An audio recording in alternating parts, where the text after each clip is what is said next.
Hi everyone, in this video I'm going to show you how to get voice chat in Roblox without your ID. So from your Roblox app, make sure that it is updated from your account.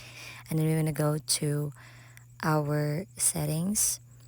So let's go on tap settings over here, scroll on a bit and tap on the settings there.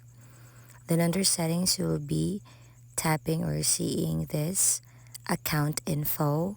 And then all you have to do here is to fill in or verifying your age and make sure that you are above 13 years old in order for you to use it right away. So for the language here, you can just select whichever that you wish to use.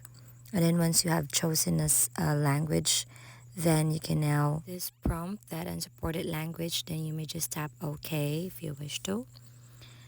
Because there are some experiences that the selected language may not be available for voice chat. So let's go ahead and just refresh our Roblox app, and we want to go back to our settings.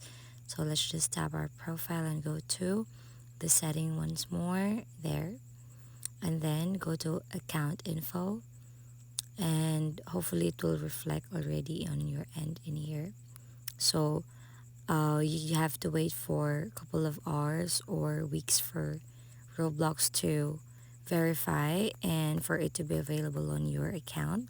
So I will be showing you where after 2 weeks you'd be able to see how it looks like. So we want to go back to our settings and then just tap privacy and scroll on a bit, and there you have it. It's now available. If you find this helpful, please don't forget to give us a like and subscribe.